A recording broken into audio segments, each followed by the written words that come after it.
everybody. You know, somebody needs to send these people to prison, and it's just like blowing up the person's house. Next time, pay attention. It sends a message to everybody else in the neighborhood. Pay attention. If you punish somebody like a Lois Lerner or some of these folks, these bureaucrats and these other agencies that we know are corrupt, it would send a message to the rest of them. But that's the problem. And I think that until people in these organizations either band together or stand up and do like the Department of Homeland Security tells us all to do, you see something, say something. Of course, they don't want you to say something about the corruption you're finding in government, and they're more concerned about investigating those people who do speak out than what they're speaking out against. And well, I'll tell you, Colonel, I agree. And the answer is all of us start speaking out. That's why you were saying before you went on air, look, I'm not a hero. Don't talk about my Bronze Star, blah, blah, blah.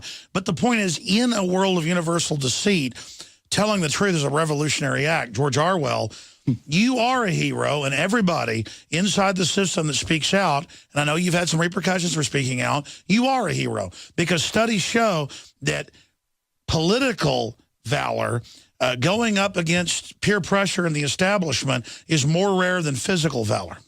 Well, thanks. I appreciate it. I think you're a hero. In fact, you know, one of the things I hear a lot, people, when they see a veteran, they'll say, oh, thank you for your service. I want to thank you for your service. Oh, well, thank you. And well, I'm just trying to have a free country for my kids. Yeah, exactly. And that's what I want to do, is try and turn over, you know, something to my kids that was turned over to me from my father and mother's job. Absolutely. It's an imperative that instinctively we stand against this. I mean, is that how you feel? It's just like a burning desire? Yeah, I feel like the thing that scares me about this country is the same thing that scares Mike Mullen, Admiral Mullen, who was a former chairman of the Joint Chiefs of Staff. This was the most senior man in uniform in our country who said the most significant threat to this country isn't terrorism, it's our debt. Raising the debt ceiling, which has been done over 100 times, does not increase our debt.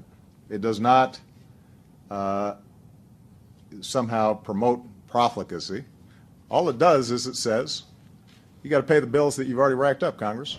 When our country collapses, what do people think is going to happen economically? I thought it was interesting that during the last government shutdown that they had a quote-unquote glitch in the EBT card system where in about a dozen states, and I'm sure you remember it. Caused havoc. It caused havoc because people's EBT cards didn't work. And a lot of Walmarts across the country, you know, had some serious problems. And I think that was to send a message to the people who did not want to sign that law to raise the debt ceiling. And it was, do you really want this to happen on your watch? Because this is what happens when people's EBT cards don't work for a few hours. What do you think is going to happen when Social Security recipients, people on disability, veterans, everybody who works for a government agency suddenly doesn't get their check? We're going to need those Bearcats. And that's really, you know, I don't have a problem with having Bearcats, because if they're going to collapse the government and you're going to see riots in the streets if our economy collapses, then sure, people are going to be wishing they had more Bearcats. But well, that's where I was going, and I want to hear who's controlling those Bearcats. Who are the people at the top that are going to be giving those orders? And we know it's going to be at the Tea Party who knew about the problems and tried to stop it. It's going to be the Free Staters who knew about the problems and tried to stop it. And that's the issue, is that I've said, as things collapse, and if Austin's burning, you know, where we're talking today, I would want the police to put down riots and protect my house. The issue is, though, the globalists lit the fuse of this. The Federal Reserve devalued the dollar. They moved the world away from the dollar. They did this, and they think they're going to bring in the crisis and get total social control out of it. Mm-hmm. They engineered it. Mm-hmm. So when it all collapses, mm-hmm. which probably is inevitable now, probably too late to reverse it. Ron Paul said that on my show, and I agree with him. Mm-hmm. We tried years ago. Mm-hmm. The people that engineered this need to get the blame and go to prison so it doesn't happen again. Instead, we're going to end up with the engineers of this, who certainly exacerbated it, getting more power out of the crisis they created. You know, the old days, if you screwed up, you got fired or in trouble. Now they insulate themselves. So what I want to do, sir, because you're respectful and a nice guy, you keep throwing it back to me. I want to give you the floor now here for about 15, 20 minutes to get into all these incredible points that you bring up about the average Marine corporal. How much power do you want the president to have, and the centralization of control? Government as a racket, Smedley Butler, Noam Chomsky. I want to give you the floor here to address the viewers out there, Colonel, and really talk to folks, because I think in the final equation, what you're getting at here is, this is all a discussion we got to have with ourselves, our families, everybody else. This is a societal evolution. We're going into the bottom of a decadence cycle. And if good men and women don't get on deck to try to really have a soft landing, who knows where the world is going. So I want to give you the floor here to basically do 10, 15-minute, 20-minute speech, whatever you want, to the viewers out there and the listeners out there. Going back to the integrity issue, here's another mission statement from our IRS. Provide America's taxpayers top quality service by helping them understand and meet their tax responsibilities, and enforce the law with integrity and fairness to all. So when it comes to what does integrity look like, if you look at our leadership, it's really shameful. Our people deserve better than that. Our veterans deserve better than that. Our citizens deserve better than that. We've had wars on poverty, drugs, the war on terrorism, and we're losing all of them.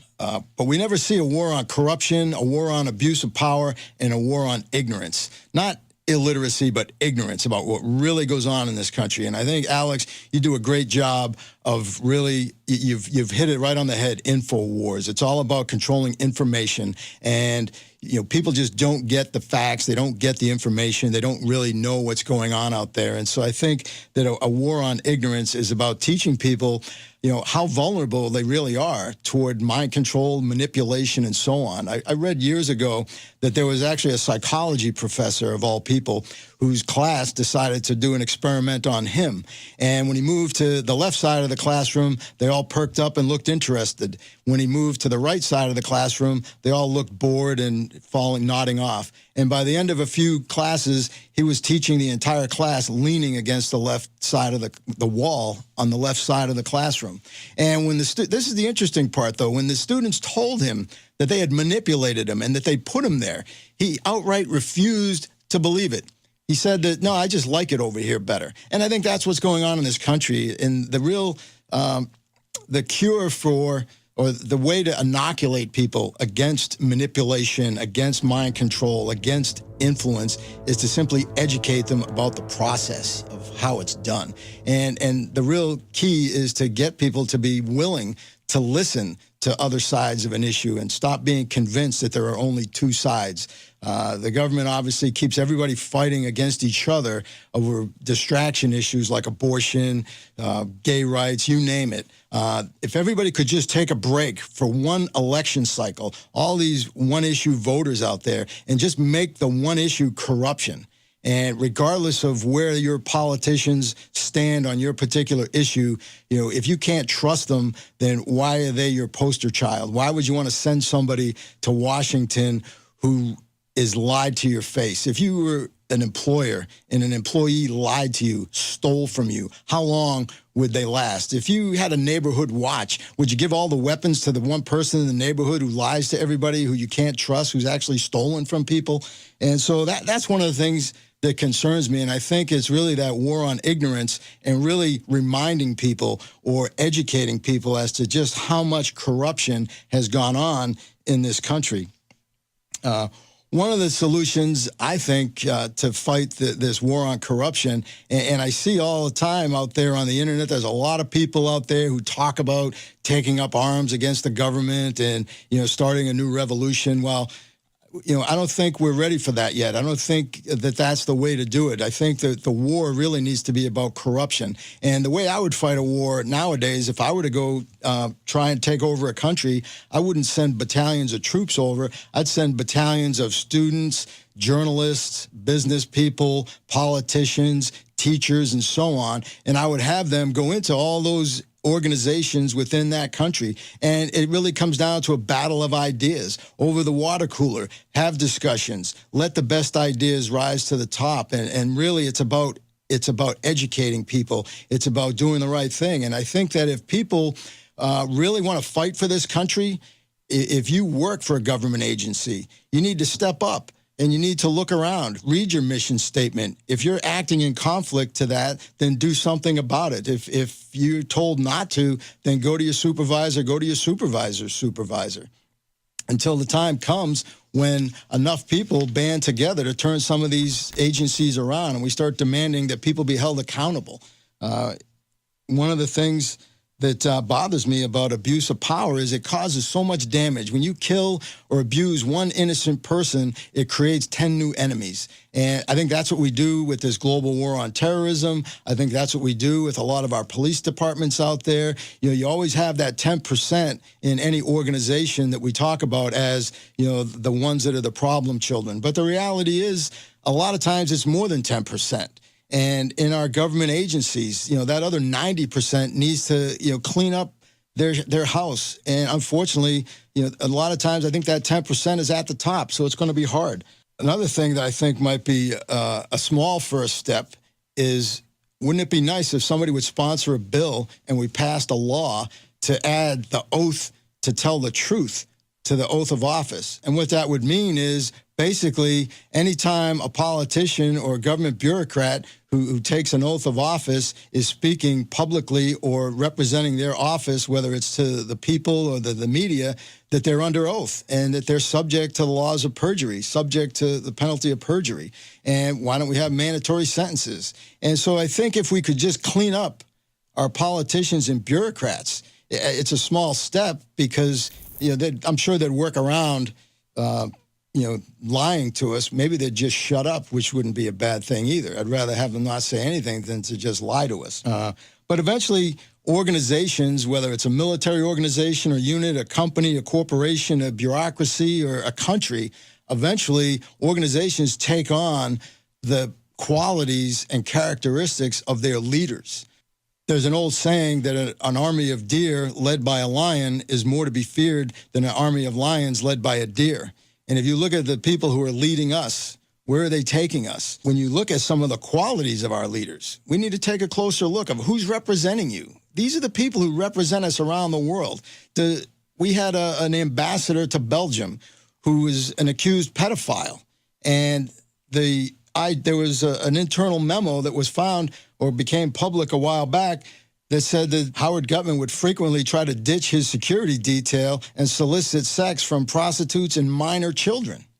And yet the investigation into that was quashed by high-level members in the State Department. Secretary of State Clinton at the time said that the first she heard about it was in the media. Now, my question is, okay, well, once you did finally hear about it, what did you do about it? Doesn't it concern anybody that the one person who's representing the entire United States to the people of Belgium could be molesting their kids?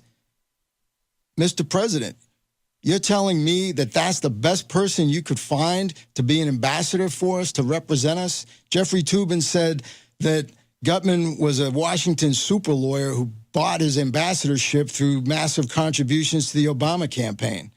And Mr. President, you couldn't find a Secretary of State out of all the qualified people in this country who wouldn't have to read it in the newspaper that one of our ambassadors could be a child molester? Another thing that I'm curious about is, you know, these ambassadors that are political appointees. It's interesting that they never seem to end up in places like Benghazi or things like that. And if they did, I wonder if we'd spend more money to protect them or maybe make more of an effort to protect them if they were in danger. What difference at this point does it make? It continues to come back to trust. And if you look at our politicians, you can go all the way back or as far back as you want to look at lies that have been told to the American public. And, you know, Herbert Hoover said that the economy was great and everything was wonderful. And a week later, the stock market crashed and we entered the Great Depression. President Kennedy said that we weren't conducting any type of, you know, operations or anything against Cuba. The next day, an American pilot was shot down over Cuba. President Johnson lied to us about the Gulf of Tonkin incident, and that was highly classified. It was only recently that top secret documents were released that confirmed what a lot of people knew, and that was that the Gulf of Tonkin incident was a lie, and it was just used to justify going to war in Vietnam. And how many thousands of people died over that war? If somebody at the time had informed people about that, that would have been a violation of their top secret clearance, and they'd be in a prison cell today, or maybe sharing a room in Russia with Edward Snowden.